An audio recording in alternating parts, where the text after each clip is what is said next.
All right, ladies and gentlemen, welcome to another edition of the broadcast. It is Thursday, February 28th, 2019. I'm your host, Josh Reeves. Thanks for being with me for another edition of the broadcast. And I'm going to be continuing to give you my analysis that I started yesterday on the Joe Rogan, Alex Jones latest broadcast, as well as some other news and information and whatnot to get in for you here tonight on the show. So again, thanks for being with me, and we'll do my best to get into all this stuff. I got to tell you, with Jesus Christ, that was a fucking time investment. That was a long fucking show. I had to watch all that shit. Yesterday when I did the broadcast, I didn't know that the first 40 minutes of the show weren't on what I watched. So once I watched the whole thing, I had to go back and watch the first 40 minutes because it's very strange. I don't know whether that's something to do with because that was a streaming show or not. But it seems very odd to me because, I mean, I've had a YouTube account since 2006. And well, let's say, for instance, I put up a show, right? Or I put up a video of some kind. Just say hypothetically or whatever. I put up a video on YouTube, and let's say that it gets 3,000 hits. But then I notice there's a mistake in the video, and I want to put a different version of that video in the place of the one I already uploaded. Well, you can't do that. If there's a mistake and you got to re-upload the video or something, you have to delete the other one and re-upload the fixed version. And then, you lose all your views and all your view count or whatever that you had. Those 3,000 views are gone. Well, somehow, and maybe this is the only way I could see that this maybe could work, but I tried looking into the YouTube stuff myself and I couldn't see how you could do this. So it's very odd. Somehow, that Joe Rogan, Alex Jones show from yesterday had the first 40 minutes cut off, and somehow later they managed to get the whole video that didn't have the first 40 minutes cut off of it. They had it replace the original video that it uploaded that had the first 40 minutes cut off without having to re-upload it and lose any of their views. I don't know how that's possible. The only way I can think that's possible is maybe if it has something to do that it was streamed and it saved the video to YouTube, and then you can edit it, or I don't know how you could add to it. You know what I mean? It seems something's very odd about that. I don't know of any way or anybody that's ever been able to do that. Now, again, giving the benefit of the doubt, maybe it could be something to do again with the streaming thing, but I still don't see how that's possible. But when I refreshed the video last night, I refreshed the page, the full I had the version had the 40 minutes cut out. When I refreshed the page, the full version is there in the same spot without any loss of view count. I don't know how that's possible. I've never seen or heard of another example of people, because I watch a lot of, there's a lot of shows, that I see on YouTube and stuff, comedians, podcasts and whatnot, and they'll stream them live. But then once they stream it live, there's still a delay in the amount of time that it takes for the video to be re-uploaded back to YouTube. Somehow with Joe, it's happening instantaneously. I don't know how that's possible. It seems like he's got some ability, to do that on YouTube. Nobody else has. I don't know. I just thought that was very strange. I thought I'd mention that. But, yeah, man, I got to tell you, after watching that complete show, very interesting. Very, very interesting stuff there. And again, like I said last night, hey, listen, there's, Alex talked about a lot of stuff on that show that actually is factual and true. Again, I've never said that, but it's what he mixes with it. It's what he leaves out. But when I went back and watched the first 40 minutes that I had missed, that's where the real shill down, showdown fucking happens, because boy, it's just gatekeeper deluxe. And I've seen this kind of stuff before, but Rogan and Jones gave us the full indication that this is the modus operandi going forward. Not that it hasn't already been this way, but boy, want to talk about gatekeep deluxe. I mean, that the definition of gatekeeping I saw happen there. So now, now what they're doing is, and I've seen this before. This is nothing new. It's the same old thing. I've talked about this type of scenario many times here on the show, where it's classic gatekeeping. That's what they do. There's particular subjects where a gatekeeper, let's say the Anunnaki Sumerian stuff, right?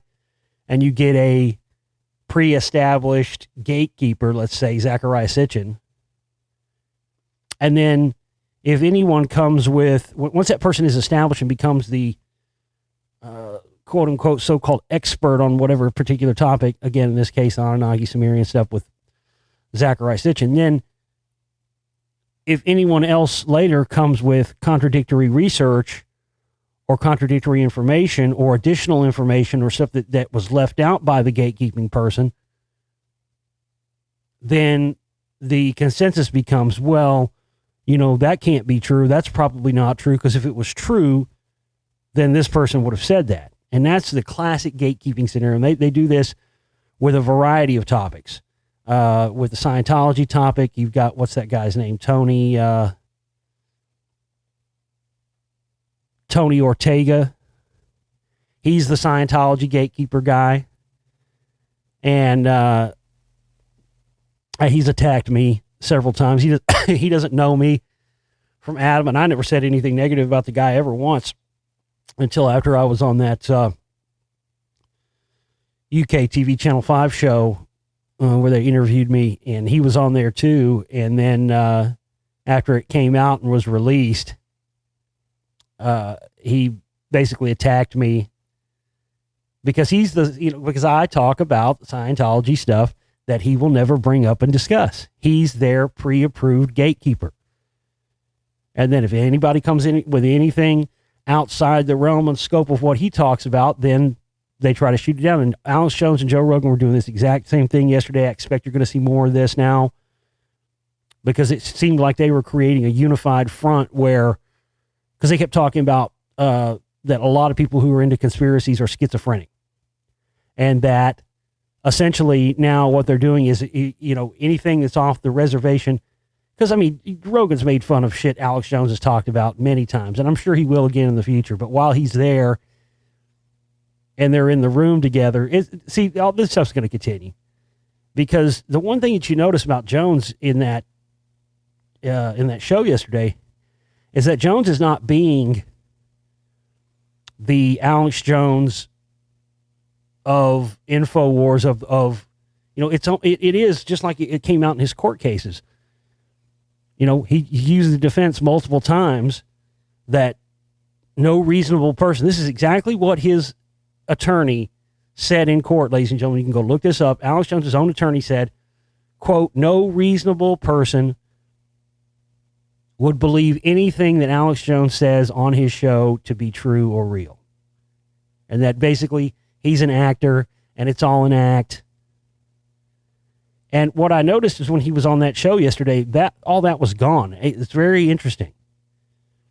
And I've already figured this out years ago, but it seems to me now pretty clear.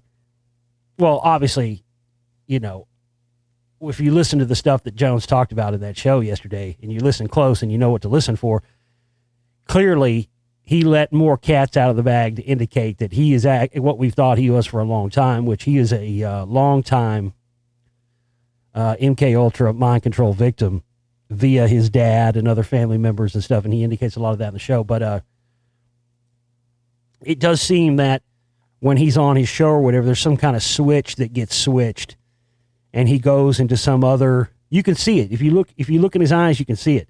And then if you watch his broadcast and then you watch the show with Joe Rogan yesterday, you can tell that when he's in there with Joe Rogan, he's just really just being himself. And, you know, he can turn it on. He turns it on fucking dumbass Eddie Bravo on there. But they go into this thing where they basically say, it's basically they're trying to create the ideology and create the belief that, you know, Alex Jones is the king of conspiracies. Anything that he talks about, because, I mean, usually Rogan never gives any credence to anything. And yesterday he's having, you know, Jamie look it all up, and he's getting all this confidence, like, whoa, he's blowing my mind. Normally he's all negative on conspiracies.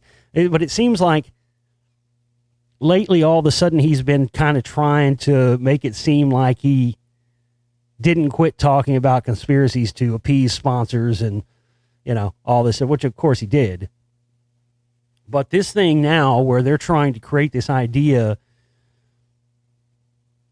that anybody that brings up any topics, whether it be, you know, you pick one, anything that Alex Jones doesn't cover, if it's, you know, whether it be flat earth or whether it be the CMP stuff, no matter what it is, basically anything that Alex Jones doesn't talk about now, and anything that's off the plantation of what the official gatekeeping people of conspiracies talk about. Now, if you talk about any of those things, you're a schizophrenic. I mean, don't think that I wasn't picking up on that and understanding completely what they were doing there. This is what they failed at this before. They're trying to do this again. And that's what this buddying up of Jones and Rogan is all about. Is they're trying to solidify things. Again, like I told you yesterday in yesterday's show, they've figured out now that it's more in their best interest for these guys. They try to, again, it's a very interesting thing like that. You don't see it very often, where they run an op, and that human element, as I talked about yesterday, that human X factor that they didn't count on is at play. And so, yeah, it's funny. And I mean, you know, all the stuff that came out and all the stuff that happened with Rogan over the past couple of weeks, lying about the Bitcoin sponsor, the pump and dump thing. And, you know, he lost a lot of subscribers and a lot of supporters. And judging from the comments, it seems that a lot of those people have now gone back to sleep and, you know, aren't concerned with that anymore. So, again, it's an interesting thing. This is exactly what they wanted to happen. It's exactly the intended effect they had. And this was the exact desired effect they were looking for. And I got to tell you, if you listen close, if you watch that broadcast and you listen close, you will notice there's about 3 or 4 times in there throughout the entire show where they are directly referencing me and making allusions to me without saying my name, as per usual. That's what all these fucking clowns do. Eddie Bravo, I know for a fact. I mean, that guy, he's the epitome of what I've talked about many times. I know for a fact that guy has watched heard my stuff before, but will never say my name. He is the classic example of somebody that does no research on their own and gets all their information and from YouTube videos, but yet doesn't research, doesn't do anything. And he even indicates that like 3 or 4 times in the thing. He, you know, I thought he was joking at first. First time he said it, I thought he was joking. Then he did it like 2 or 3 more times in the show, and I was like, okay, this guy's not joking. He really believes this. He basically said like 2 or 3 times during the show that, you know, if it's on YouTube, then he'll believe it. But if it's not on YouTube, then he won't believe it. They were talking about paperclip or something, and he was like, well, according to YouTube, you know, 3,500, 3,400 or something like that Nazis were brought over during Project Paperclip, according to YouTube. That's his source. Well, it's about half that. It was really about half of that. It was about 1,500 or 1,600, I believe. I'm going from memory, but you know, and he's all into the flat earth stuff.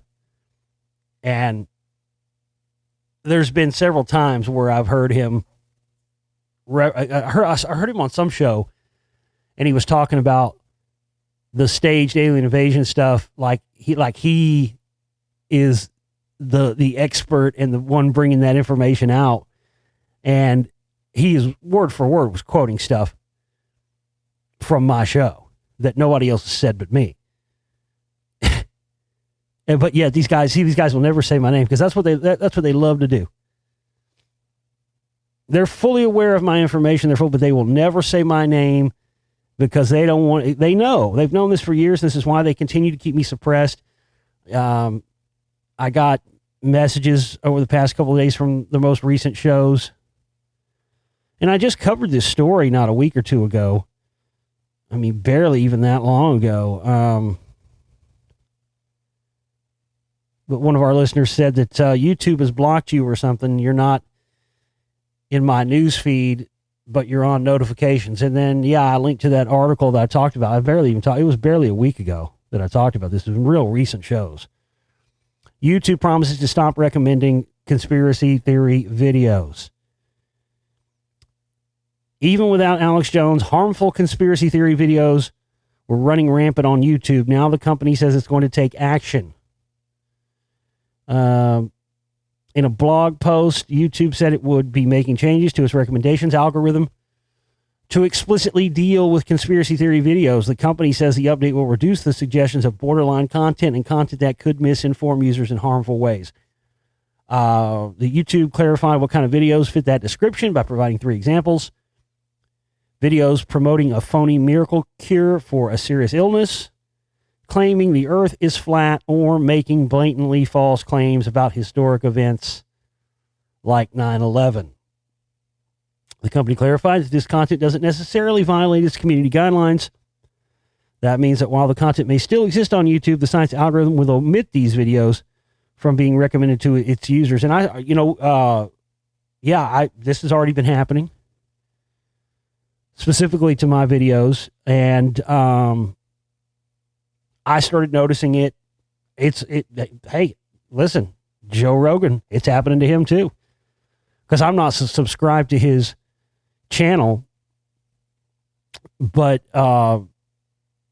previously, even though I'm not subscribed to his channel, there would be, if you would upload a new, because occasionally you don't watch his videos, of course, for research purposes. But I started noticing about a week ago, right around the time when this article came out, just a couple of days after it, that he was no longer appearing in the video suggestions. And then yesterday when the Alex Jones show thing came out, I read the comments. A lot of people were saying the same thing about that show too. So, yeah, I mean, that's the thing. It's happened to him. It's happened to me. They've been, restricting my stuff forever. One of the big things that I've had arguments with people about, and I still get message and comments from people all the time that just don't get it, is people saying, "Oh, you need to label your videos. You need to put on your videos what the content of each show is, so that people, when they see your show, they know exactly what each." No, listen. If I do a show, you need to assume that all the information in every show I do is important. That's why I don't do 3 or 4 hour broadcasts like I used to do 10 years ago or something. Because, number one, I have no interest in being on air that long and talking for that long. And number two, I find it much better to keep the broadcast short, sweet, succinct, get the information that needs to be out, and then move on to working on the films and moving on to the next stuff.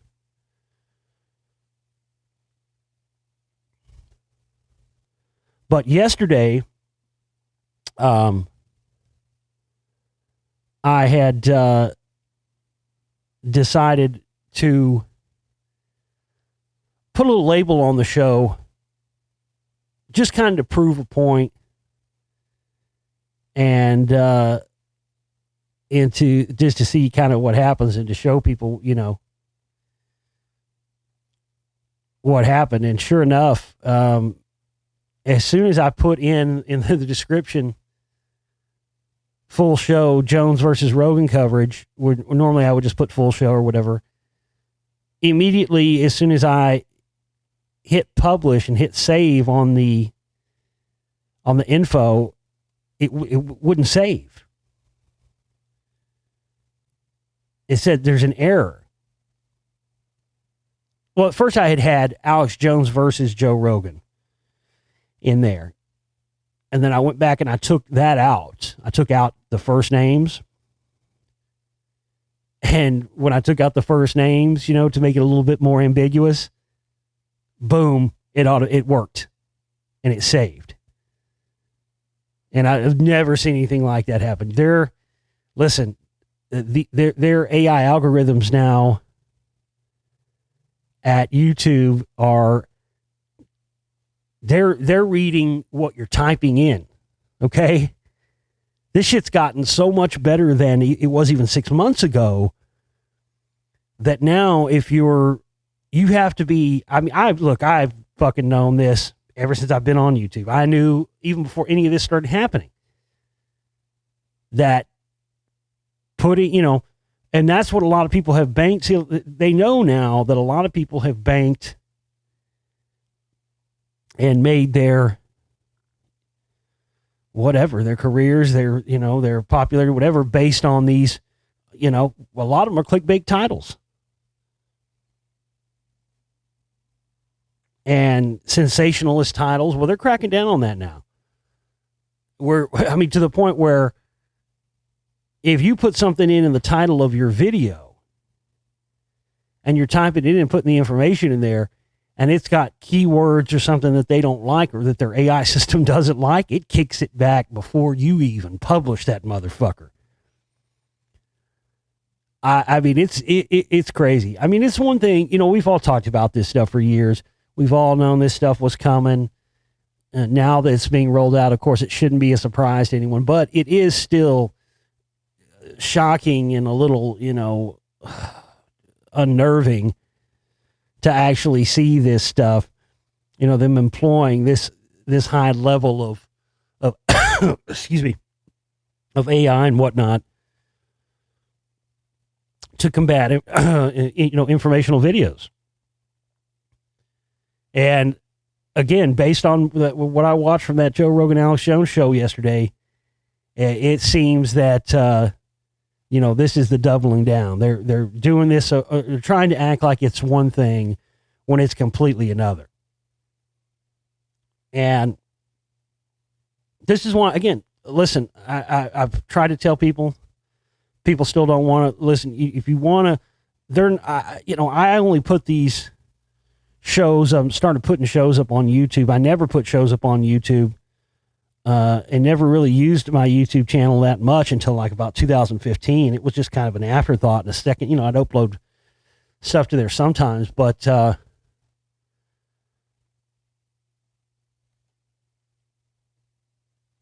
I was up to that point. I was just doing all of my shows and stuff and putting them in my members' archives. And listen, I can already tell it's already affected my views and stuff. And like I said, people are already sending messages. If you go to my, I don't know where you do this at. You do it on the video or you do it on my page. I don't really know how it works. I think it's on the page or one of the videos. It's got that little bell icon or whatever. The notifications. If you're listening to this show and you're listening on YouTube, you're going to have to turn those notifications on for this show to make sure that you're getting notifications to see the new shows as soon as they're put up. And even then, it's not a guarantee you're going to get it. Because even though you got notifications turned on, they are not notifying people of when my videos are going up. And people have already been telling me about this for weeks. Sometimes they're not seeing new shows go up until 2 or 3 days, 4 days, sometimes afterwards. So you're either going to have to start just go manually coming and checking every day and every night, and the more just check it whenever.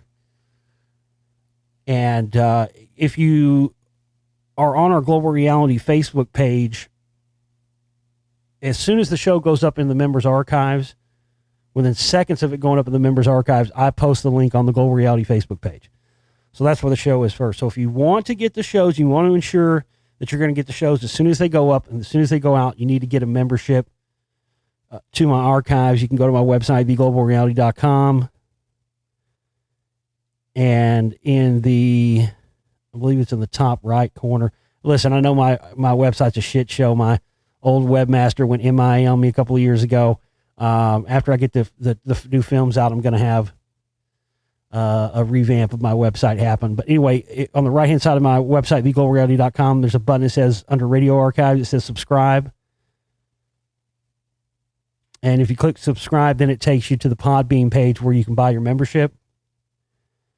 You can get the recurring the recurring $10 a month thing, where it just every month, from the month of the day you sign up at, it'll charge your account $10 a month for the access. Or you can get the 3-month archive access for $28 for 3 months, 6-month archive access, $45 for 6 months, and you can get 1 year for $80, and then you can get the lifetime membership, which is, that's the best way to support my work, and also to ensure you get the shows forever, is the lifetime membership, which is $500. You pay that once, and then you get the shows and the archive access for life, and you never have to come back and subscribe or do anything again or worry about a month to month thing. You pay that once, you're in for life. And anyway, I don't promote this nearly enough as I should, but this is really the way that I've been delivering my shows since, I think, at least 2011, 2012, something like that. And then like in 2015, I started putting some stuff up on YouTube. But look, I mean, they're flagging stuff you put in the titles now. And you type certain things into the titles, and you can't even get the title of your video up there without them flagging it and all this stuff going down. So I highly suggest that now is the time, if you haven't got yourself a membership to my members archives, now is the time to do that. Because again, I mean, what good is it for me to put all the effort into doing a show and then taking the extra effort to make, it takes time, it takes time out that I could be working on the films to make the videos for YouTube, and to make them and encode them and upload them and all that. And then, you might have 16,000 subscribers or whatever, but because of their algorithm and because of their suppression, there's no guarantee that the people that subscribe to my YouTube channel that want to see my shows and my videos are going to actually see them and know when they've even gone up. So again, the only way around that now is to get yourself a membership to the archives, and then within seconds, because you'll get you can sign up for notifications, and then when you sign up to my archives, and then every time I put up a new show, boom, it'll send you a notification. You'll know that the show is there immediately. And also there's an app for Podbean. And you just download the app and put in your sign-in information. And then you can, YouTube, you have to, especially when you have to make a video, and if it's over an hour long or something, in order to get it down to a small file size so it doesn't take forever to upload and whatnot, you have to kind of reduce the quality. So the audio that you get in the members archives is superior to the audio that you get in the YouTube videos. It's higher quality and all that. You can listen to it on your phone. You can stream it from your phone. You can stream it in your car while you're driving around and listen to me that way. So again, even though I don't promote or haven't promoted the members archive stuff enough, now is the time, if you want to keep up with my show and be able to continue to listen to it and get these shows as soon as they come out. And it's very important that you do that, because just like now, this is being our fundraising week and whatnot. If I do a show and I put it up and we've got, fundraising efforts that we've got that are imminent that we need to have, and I think this has been going on a lot, just judging from the emails and the comments I've got from our listeners out there, that this has been going on, where, we have fundraising goals we have to meet, and we have a short amount of time to meet it. But because they're not getting the notifications of when the shows are going up, people that actually want to contribute and would actually contribute are not getting the show. So I needed to tell you this because, again, this is that time of the month. This is where we're at again. And we've got to have, we got to reach 100% of our operating cost goal by 5 p.m. Central Standard Time tomorrow on Friday. So please, everybody, get your contributions in. As I talked about yesterday, now is the most important time for you to support my work. After watching that Joe Rogan, Alex Jones show yesterday and seeing what they're doing, this new unified front they're creating and this new gatekeeping thing they've got going on, I got to tell you folks, I mean, there's nobody else that is putting up any resistance to these guys. As I told you yesterday, everybody's going on a side, everybody's going left, everybody's going right. One or the other. I don't know of any other shows. I just don't know of anybody else out there anymore that is not on either side of these scumbags. And this is going to be the most important thing going forward, because they've now realized that these gatekeepers have been exposed and their operations have been exposed. And again, that's exactly why this unification of Jones and Rogan happened. Notice that none of the shit that Jones has been screaming and yelling about Rogan for the past however long. Notice that none of that stuff was addressed on air. They talked about they hashed it out or whatever off air. Why do you think that is? It's because, again, the real reasons and stuff behind this are not for public consumption. You know, I would think that Joe would have wanted to, you know, call Alex out for trying to, you know, pin him as a racist and all that last week. Boy, how quickly we forget. He didn't bring any of that up. They mentioned they talked about stuff off air. But it's clear that what was going on was a divide within their respective operations that the guys at the top are like, all right, look, this is fucking up our larger stuff here, because people are more interested in knowing about the beef and what's going on, and they're not really caring about the real stuff that we're trying to convince people of and the operations we're trying to get people of, because they're all focused on the beef stuff. So, again, man, this is, it's been a constant uphill battle, and it's interesting to me that all of this stuff is happening now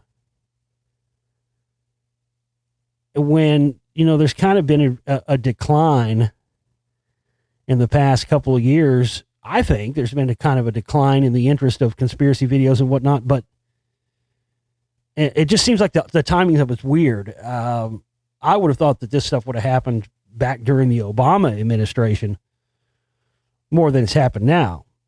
The problem is now people are getting this all figured out. People have figured out more of this stuff, and they've realized they can't keep people in these same boxes and in these same easily controlled spaces anymore. And people are waking up to the larger aspect of this, and notice that people were getting gangbanged on all sides. So now is the time they started cracking down on this. Again, there was a ton of interesting things said during that show. But again, it's the stuff where they're talking about, basically saying that a lot of people into conspiracies are schizophrenics. And so that's the thing they're doing now. Well, if you talk about this subject, then you're schizophrenic. But if you talk about this, then you're not. This is the way these gatekeepers are trying to, because they've been hurt. There's no question about it. They've been hurt. So now this is what they're resorting to. Now, you can talk about, machine elves and all this stuff, but if you start saying that Joe Rogan is bought and paid for shill, and Alex Jones is connected to Scientology or whatever else in the CIA, then you're schizophrenic for saying those things. This is the stuff they're trying to do now. But man, there was Jones let a lot of cats out of the bag, during that show yesterday and made a lot of confirmations for a lot of stuff, especially the stuff that he talked about with his dad. I mean, he literally said on that show that his dad was recruited for DARPA projects and CIA stuff and the rest of it. Talked openly about secret projects, a lot of indications of stuff that clearly is pointing in the direction that Alex Jones is definitely another one of these MK Ultra. Again, a lot of people's children, a lot of people that were brought into these secret programs in the 60s, 70s, even the 80s, and their children are then brought into it, and much largely to their, unknown to them. Last time, this is what's interesting. Last time that Jones was on Rogan a couple of years ago, it was 2017. I was going to make a video with this, but again, YouTube has recently changed their content guidelines again. Where you used to, like that one video I made 6-7 months ago about Jones and Rogan, both being proof they're both psychological warfare agents. And I had clips, little clips from Jones' show, little clips from Rogan's show in there and stuff. You can't do that anymore. You can't take, from what I understand, if you've got videos that are already there, it's kind of like a grandfather thing. It's okay. But if you try to upload any newer videos now that have clips or contents from somebody else's YouTube channel or YouTube videos, you get a strike. No ifs, ands, or buts. And if you get 3, you are gone from YouTube permanently. This, to me, is a classic example, another way that they are trying to restrict free speech and restrict people exposing anything. Because now if somebody says something, insane and outrageous, and you want to take those clips and show and make a case, and now you can't do that. Because as I said last time that, go back and watch the last time that Alex Jones was on Joe Rogan's show back in 2017. And he talks about he's in town. The reason why he was in LA at that time and why he happened to come and do Joe's show at that time while he was there was he said that he was there to attend a secret event that he couldn't talk about that was happening in Los Angeles, and that Buzz Aldrin was going to be in attendance. And then when he was on the show yesterday, he claimed he was, fucking with Eddie Bravo or whatever because he's a flat earther. So he had the NASA shirt on. I think there was something more to it than that. Because, Jones now, he'll say, oh, yeah, we definitely went to the moon. We definitely went to the moon. We definitely went to the moon, folks. I've seen the documents. I've seen the secret documents that you can't see. And it's definitely made of cheese. And we definitely went up there. They shot it with lasers and put holes in it, folks. So, I was thinking about that. If you've seen Spellcasters 1 and you've seen all the stuff that I lay out in there concerning Scientology, the so-called truth movement, Alex Jones, all those connections, and the stuff I put in Spellcasters 1.5 as well, I was thinking, well, what kind of secret meeting, could it be something? I assumed it was something to do with Freemasons, to be honest with you. Because Jones has talked openly. I showed his Freemason family connections in my film, The Secret Right, Volume 2. And so I just assumed it was something like, to do with Freemasonry. But after doing some digging and doing some research, this is interesting. Go and type Buzz Aldrin, Scientologist, into the search engine and see what you come up with. I just did it on a whim. I had never heard any theories or even heard any ideas of that. So I was shocked when I typed in Buzz Aldrin Scientologist, and lo and behold, there he is. There's pictures of him at several of the big events, the big galas they have at the Celebrity Center.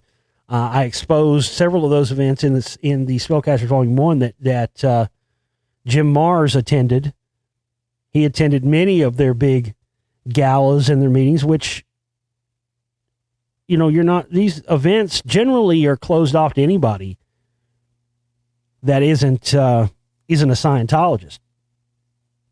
But as I exposed in the Spellcasters Volume 1 with the, was it CCHR and the Scientology created group that has, I showed you that page. It's got Alex Jones and George Norrie and a bunch of these people at it. So when I typed Buzz Aldrin Scientologist, boom, there it is. There's pictures of him with John Travolta. There's pictures of him wearing a Scientology award medal. And Jones is saying, "Oh, I'm in town for some secret event. I can't tell you about. I can't talk about it. I can't tell you about it. But Buzz Aldrin's going to be there." I went bucking boom. There it is.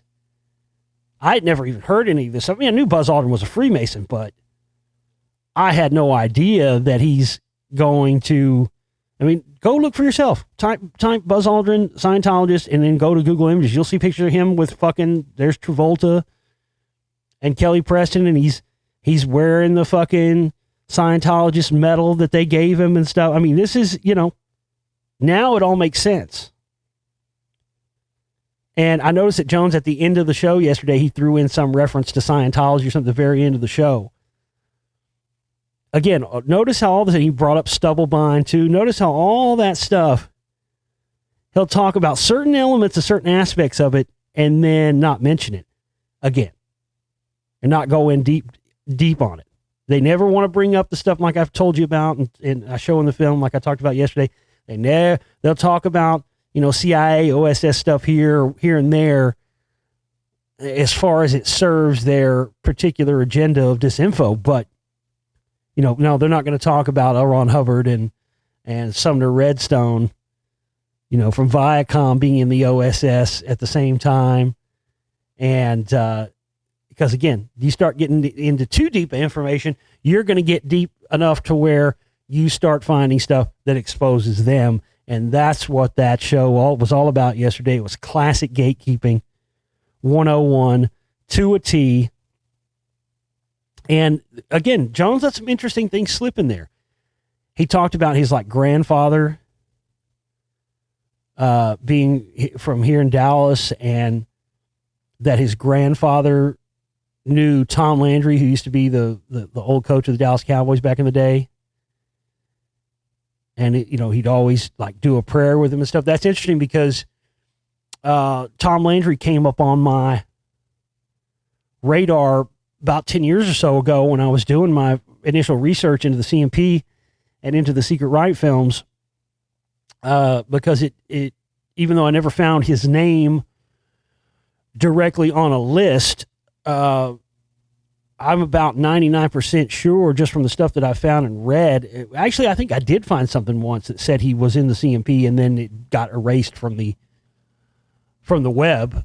Just like I once found back in 2007. This is not a joke. I once found a document online that talked about Ron Paul being in the Council for National Policy, and when he announced his presidential bid, poof and be gone, dude. That shit disappeared from the web, and I've never seen anything like it again.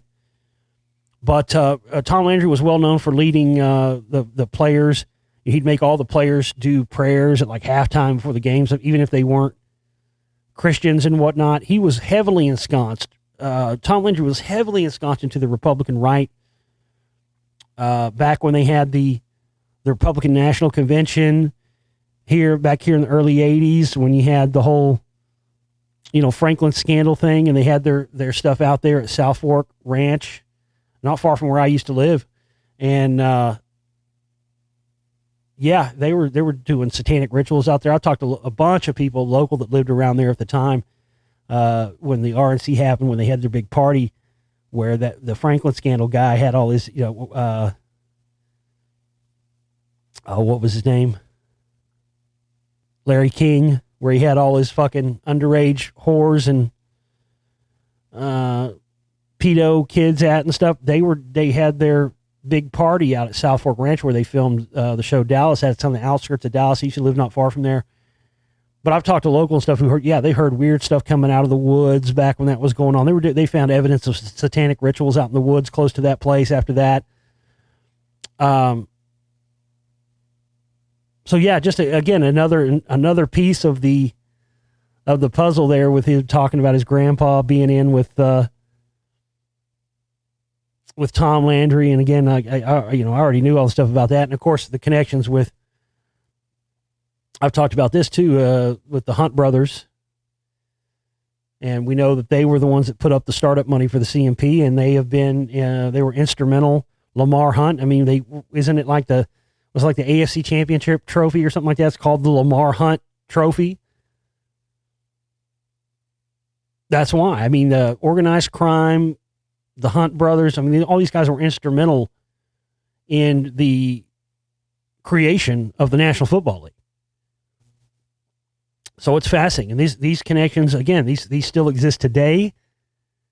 This is why you see stuff like what's going on now with Robert Kraft and in his connection to organized crime and the sex trafficking stuff, and how that relates to him and his connections to Trump and the Epstein Lolita Express thing. I mean, this is all going to come out, man.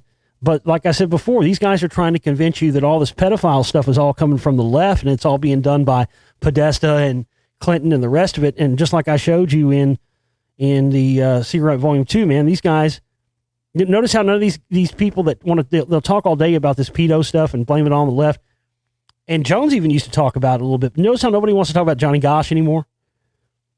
Nobody wants to talk about Johnny Gosch anymore, especially none of these new alt-right people that are trying to pin all this pedo stuff strictly on the left when it's left, right. These fucking sick bastards, when it comes to their pedophilia, there is no left and right political party in their pedophilia. It doesn't exist. It's just sickos on both sides. But even though Jones used to, in the past, talked a bit about Johnny Gosch, these new alt-righters, they don't want to bring that stuff up anymore because they don't want you finding out, like I showed you in the Secret Right Volume 2, they don't want you finding out about how, seeing the connections between Johnny Gosch and finding out Johnny Gosch is Jeff Gannon, and then Jeff Gannon just happens to mysteriously get press access to the White House press corps, and then he's in there lobbing softball questions to Bush about the war.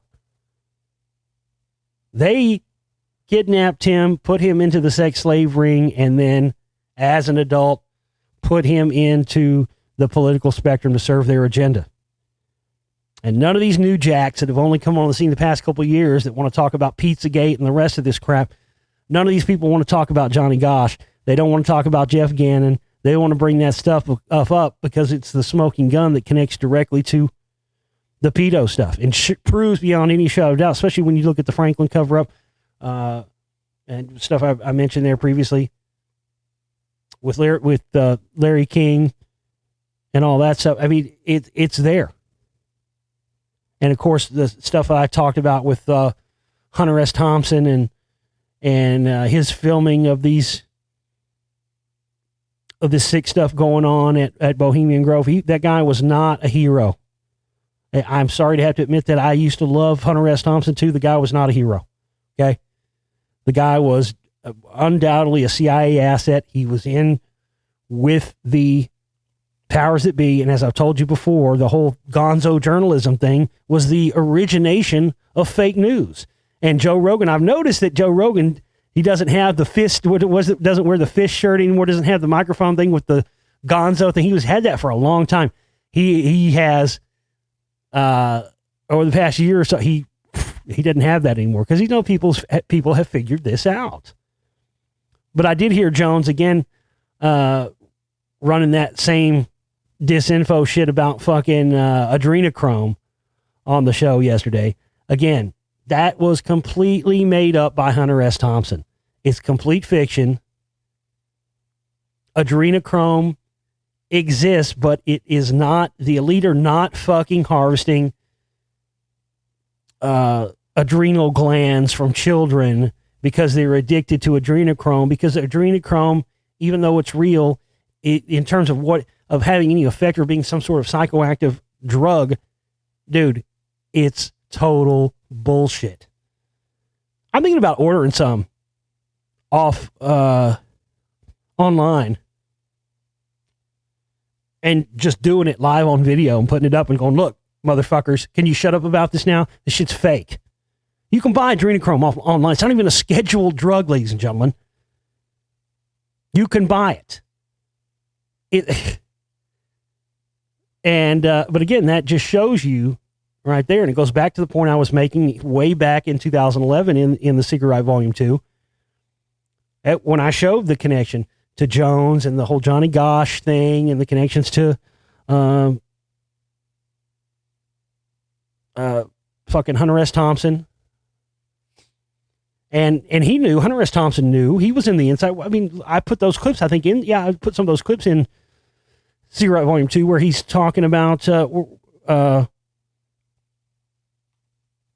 he's talking about, 9/11 and, calling it for exactly what it is, which people misinterpreted it as him being a whistleblower. No, he wasn't making those statements because he was a whistleblower. He was making those statements because he was on the inside of the power structure and knew what was going on. Same thing. I mean, listen, I told you, man, that book, Fear and Loathing on the Campaign Trail, he cooked up that whole thing. He created all this false information about this political candidate that he was addicted to Ibogaine. Again, another thing that doesn't have any psychoactive properties that you can't get addicted to and all this stuff. He made up this whole campaign. It's called Fear and Loathing on the Campaign Trail. That book, that's what it's about. It's about Hunter S. Thompson made up all this stuff about a political opponent that he didn't like, and he ruined this guy's campaign based sheerly on fake news. 100%. So again, these guys, man, they think they're slick. They think they're fooling you. They assume everybody's dumb. And Jones assumes that if he hits you with enough things that are true, enough things that you can go look up and verify, like he was doing yesterday on the Jones show, that when he hits you and slides in the stuff that has an agenda and is total bullshit, you would have to believe it's true, because look how much other stuff that he said that's true. Again, it's not what he says, it's what he doesn't say. And that's really what it boils down to, all this stuff. So, what else? I'm trying to remember what else he talked about. I'm sure there'll be some other stuff I'll remember from that show yesterday. But again, he did say, I can admit this, he said a lot of real factual things on that show yesterday. Alex Jones actually said some factual things, but there was one time towards the end, in classic Joe Rogan fashion too, every time that Alex was just about to go deep on a subject, Joe would, rein him in and make some offhand comment or start laughing uncontrollably about something that really wasn't funny in order to make Alex, 3 or 4 times during the show, he made Alex lose his train of thought. And I could tell it was intentional. Right about the time Alex was really getting on to some real stuff, there was one particular time towards the end of the show, can't remember what the subject was. I think they were talking about left and right stuff, where it seemed like Jones was about to let the cat out of the bag on some CMP type stuff. And then, he was quickly distracted and then couldn't remember his train of thought by Joe Rogan. So yeah, it's very interesting.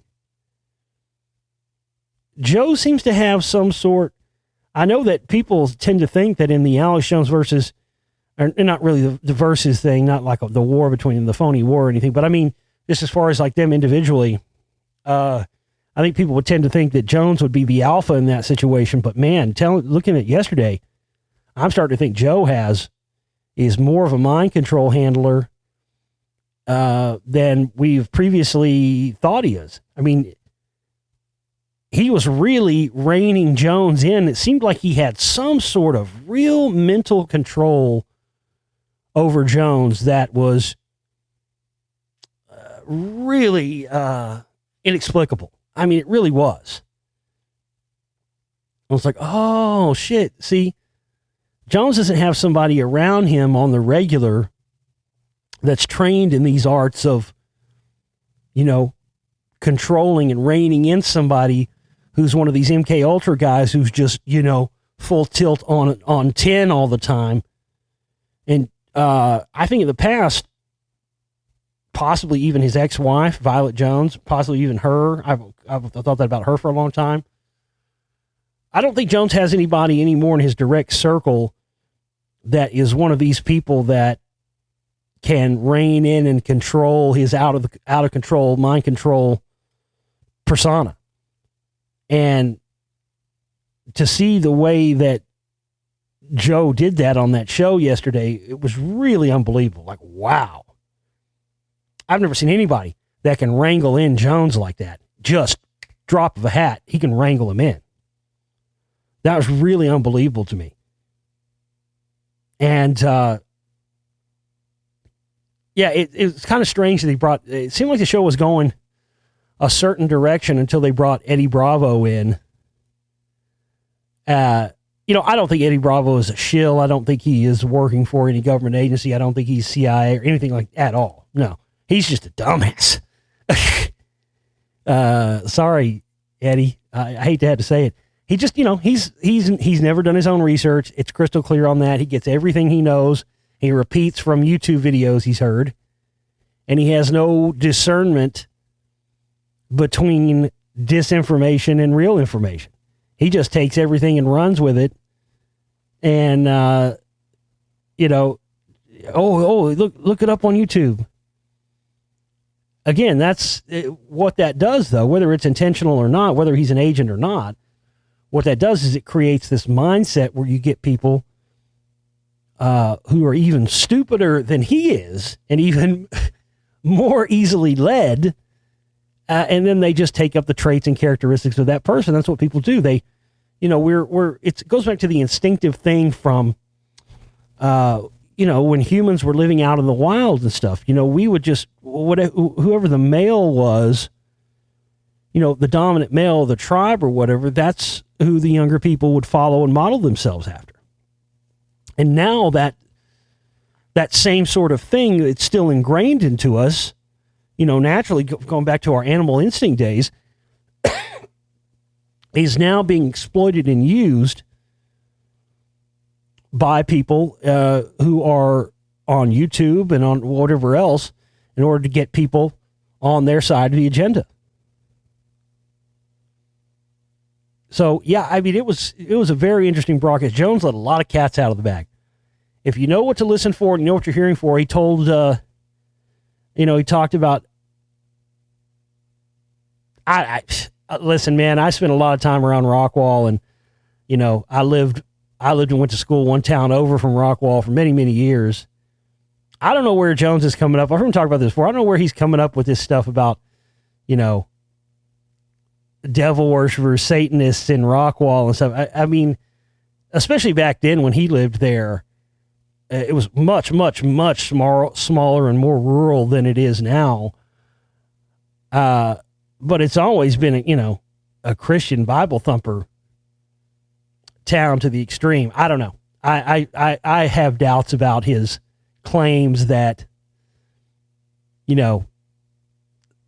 Rockwall Satanists tried to recruit him. It just seems, I just got to tell you from somebody who's lived here my whole life, I think that's bullshit. I think he's lying about that. I think what it is that he's changed what's the word I'm looking for? It was one thing and he changed it to them being Satanists. You know what I mean? Probably more than likely, these were more like, the John Birch, right-wing type people.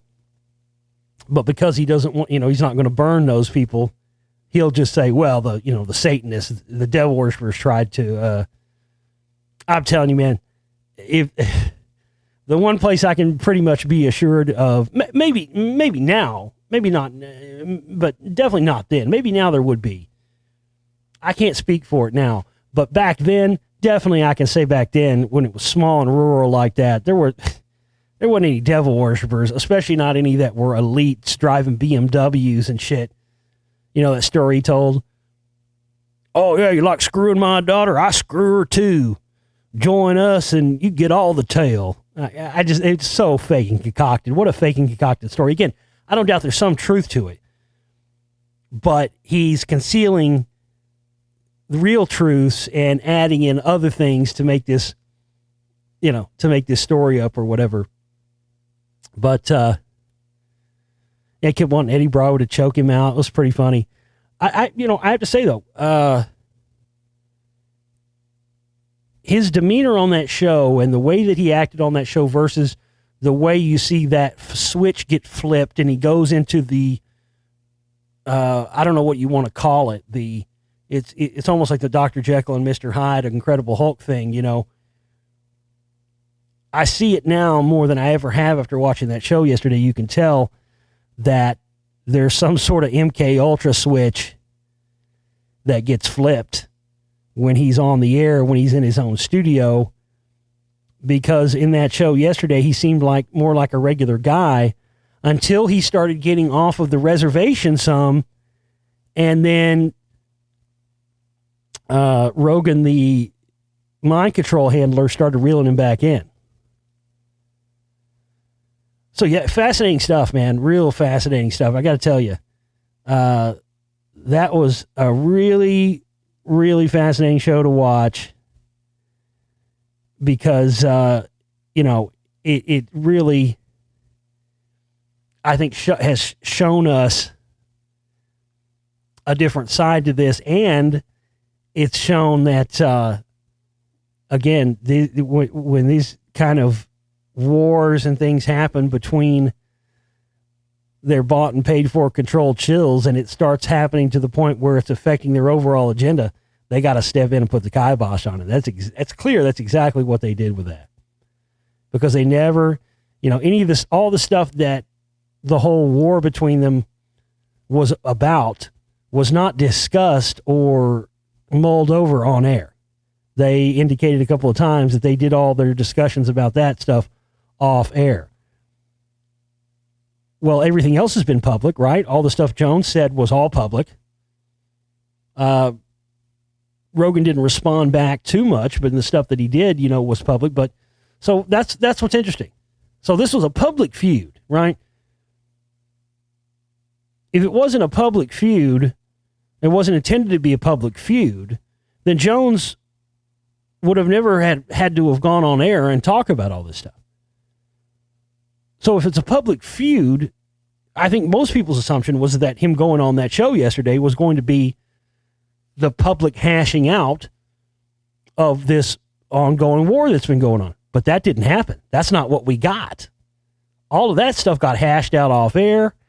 You see what I'm saying? That's a clear indicator right there, ladies and gentlemen. That is a big sign that, again, they wanted this stuff, the perception to be one way and the real truth to be another. That's why all of a sudden Rogan, he's listening intently to what Jones says, and all of a sudden he's agreeing with him, and, oh, Jamie, look that up, and, oh, I can't believe that's real. All of a sudden he's, where he's been on the attack of Jones and saying that he was, he called him schizophrenic. Yeah, he called Jones schizophrenic multiple times. He called him mentally ill. Now he's saying, oh, no, he's not mentally ill and all this. And, nothing is hashed out on air. None of that stuff gets talked about. Red flag. Red fucking flag right there. No question about it. Trying to think if there's anything else I want to mention. No, the big thing for me was, the fact he's wearing the NASA shirt this time. And then, last time he's like, oh, I'm in town. I can't tell you. I'm attending a secret event with Buzz Aldrin. I had no idea that Buzz Aldrin until yesterday when I looked it up. I had no idea he was connected to Scientology. But once I saw the pictures of him with Travolta and he's wearing the Scientology medal around his neck, and knowing that that's where they have those events at is in LA at the Celebrity Center, because Jim Mars attended a bunch of them. I exposed that in Spellcasters Volume 1. That's when it all came clear to me. But because so many people have been conditioned to look only at certain groups, even though I've done, the work that I did, he even talked about Stubblebine in that show yesterday. Did he mention any of the connections to Stubblebine and Rima Libo and all that to MK Ultra and to Scientology? Absolutely not, and he won't. He'll be happy to talk to you about Stubblebine and, I interviewed Stubblebine, this, that, and the other. But he never exposes the stuff that I exposed on Stubblebine, Rima Libo, the connection to MK Ultra, Scientology, the rest that I cover in Spellcasters Volume 1. Listen, man, I've had this guy dead to rights for years. And they continue to try to create this conspiratorial, gated community where, again, you can talk about these subjects, but if you get off the plantation, you're automatically a schizophrenic. None of the stuff people have. Listen, that movie came out in 2016. The stuff I exposed with Scientology and the connection to Alex Jones, the connection to the Truth Movement in that film are undeniable. And boy, I tell you, it's been interesting to see, because I really thought that stuff was going to become part of the conspiracy nomenclature, just like my CMP stuff did. The CMP stuff now is just as, it's as much in the nomenclature as the CFR and everything else is. And that's all largely due to the work that I've done exposing that group, because nobody else was doing it at the time. And it's just fascinating to me to see, all the connections and all the things I've shown, and how largely it seems that the whole so-called truth movement was largely a creation of Scientology, as I show in Spellcasters Volume 1. And boy, people that wanted to ignore that and push that under the rug. And I think that the performance we saw yesterday from Rogan and Jones is definitely a continuation of that. All right, let's see if we have any news to cover here.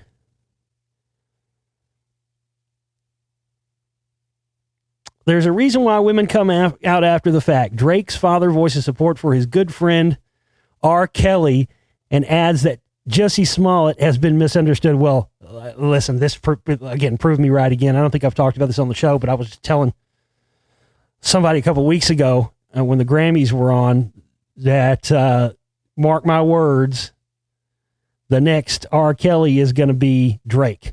And here it is. And boom, no sooner than I said it, here comes Drake's father talking about, R. Kelly's a good guy and Jussie Smollett's a good guy. Boy, scumbags like to stick together, don't they? Look at this fucking guy. Have you ever seen Drake's dad?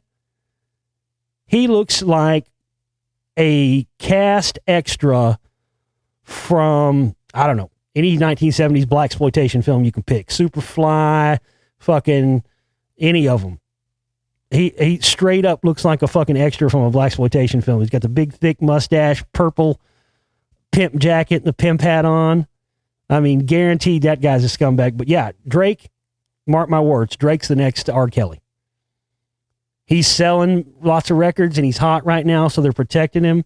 But he's already been caught. He was caught grooming that 14-year-old girl, the one, I can't remember her name, the Miley Bobby Brown or whatever her name, the one from that Stranger Things show. There's already been multiple accounts of stories coming out about him, either doing stuff with underage girls.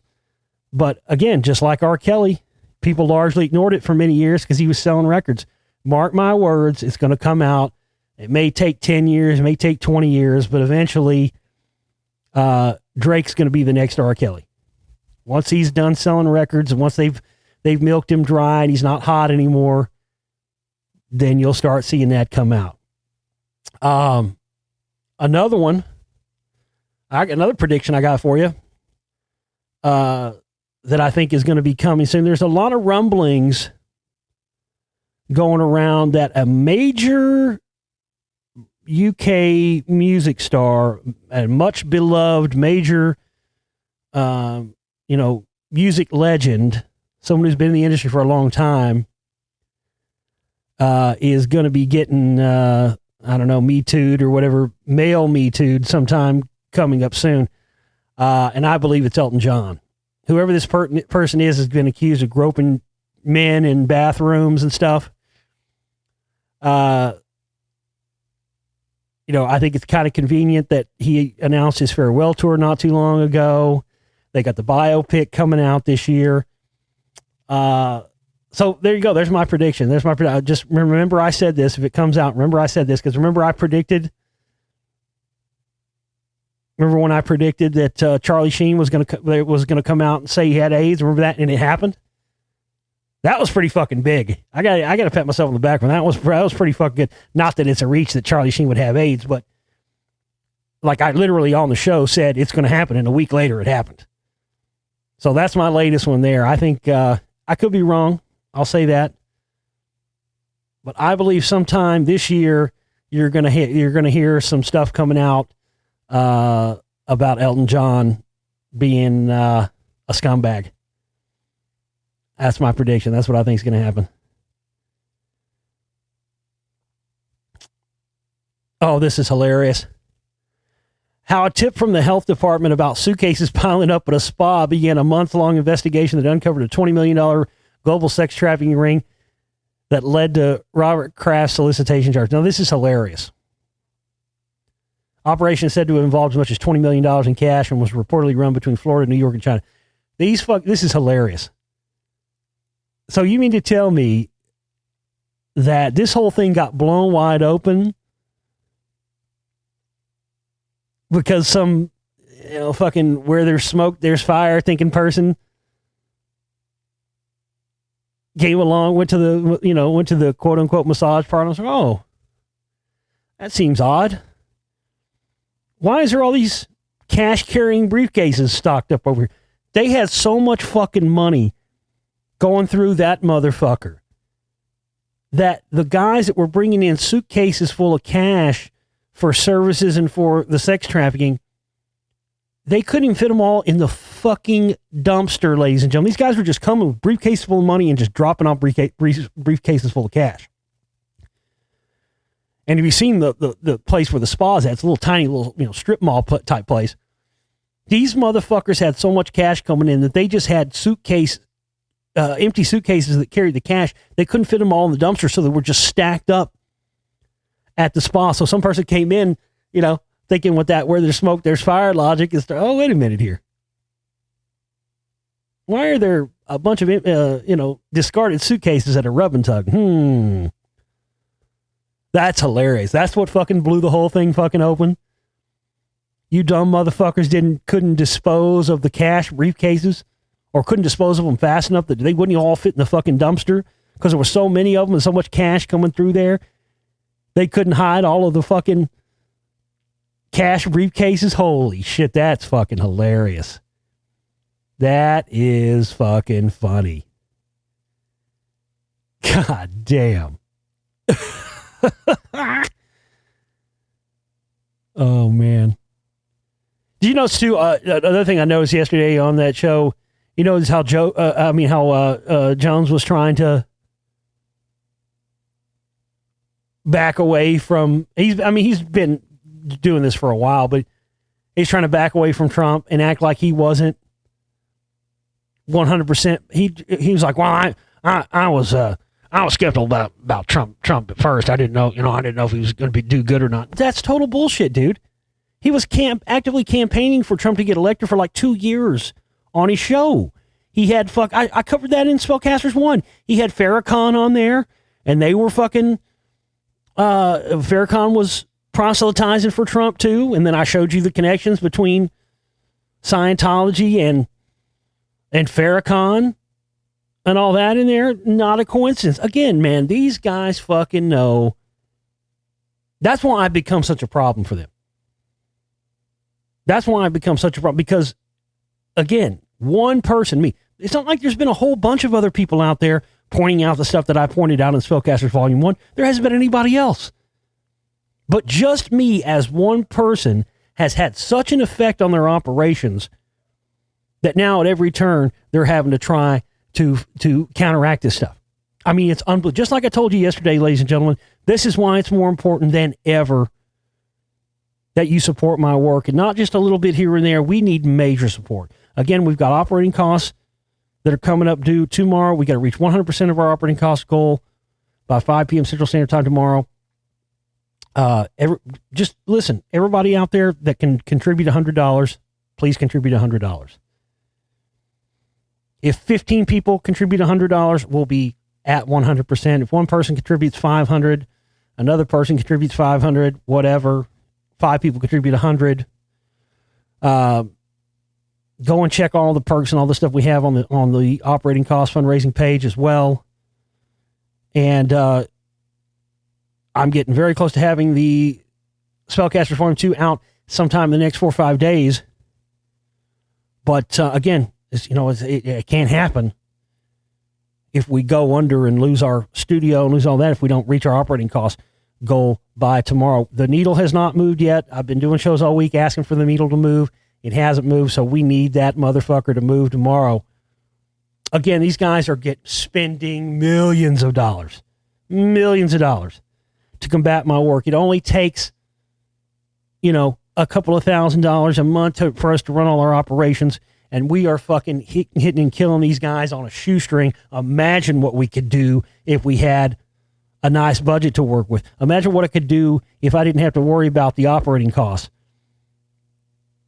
for 6 months or a year. We got enough in, somebody contributed $5,000-$6,000 or something. We didn't have to worry about operating costs for 5 or 6 months, and I could put all my focus and energy on the videos, the information, and didn't have to worry about fundraising. Can you imagine the fucking damage I could do? Or if we had people out there that could, that would guarantee contribute a certain amount every month so we would reach our operating cost goals every month without fail. Imagine that, man. If I don't have many dreams and goals and aspirations, all I want out of life is the ability to be able to pay the bills every month and keep the lights on and keep the studio open and be able to continue this work. That's all I want out of life. But if I had to say I had one dream or aspiration, it would be to have, to not have to worry about covering the operating costs, never have to worry about fundraising and all that, and be able to just focus all my energy on the knowledge, on the information, on the videos, and kicking these motherfuckers in the teeth. I'm telling you, man, that's my dream. Jesus Christ. If I didn't have to focus my energy on fundraising, I could just focus it all on these people, I could be unstoppable. Unfucking stoppable. But as it is, so much of my time and energy has to go into fundraising and stressing over whether or not we're even going to continue each month. And listen, man, if there were a ton of other people out there exposing these guys and fighting these guys in the way, these gatekeepers in the way that I did, I feel like I could back off a little bit. But I can't back off or back down because, frankly, ladies and gentlemen, there isn't anybody else out there that's trying to combat these guys the way I am. And I can't do it without you and your help. And I am, I'm a conduit of you. I know there's so many of you out there because I talk to you that want to do something, that want to get involved, that want to fucking hurt these motherfuckers, that want to expose them, but you don't have the means and the ability to do it. But you have the means and the ability to do it if you support me and enable me to do it. And then we become strengthened and unified together, not with one person being a leader and one person being a follower. You don't have to be a follower of me. I'm not, some kind of king or overlord over you. We're equals, man. And we both want to fight these people. We want to take these people out. We want to keep them from lying to us. And more importantly, we want to keep them from pulling the wool over everybody else's eyes because they're doing it now and it's effective. And there just isn't anybody else standing up to them. I got to have your help to do this, man. It's more important now than it ever has been. And I want to see what we can do to these motherfuckers in ways they haven't expected yet. I'm ready. I'm fucking fired up. I've never been more fired up. I got to tell you, just over the past couple of months, man, I don't know. I felt more invigorated and inspired than I ever have been. The only thing that's holding me down and keeping us down is having a war chest and funds to be able to fight these people. They're spending millions of dollars to combat me and my work and everything else, and we don't need very much to combat them. We got to have more than we're getting now.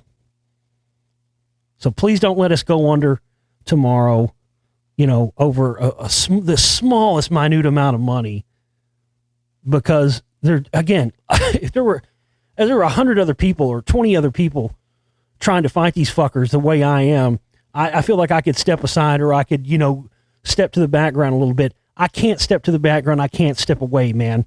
I'm the last one left. Everybody else has been sold out, bought out. They've gone to the left. They've gone to the right. I'm the last motherfucker standing. I've been on air. This is my 12th year. I've put up the Hall of Fame numbers. Look at the information I've put out. Look at how many films I've put out in the short amount of time, the amount of shows I've done, everything. But none of it's possible without you, and I'm ready for you all to stand with me so we can fuck these people up. So go get your contributions in so we can get this done and move on and not have to worry about fundraising, and get ready for Spokecasters 2 coming very soon. I love you guys. We'll see you tomorrow. Take care.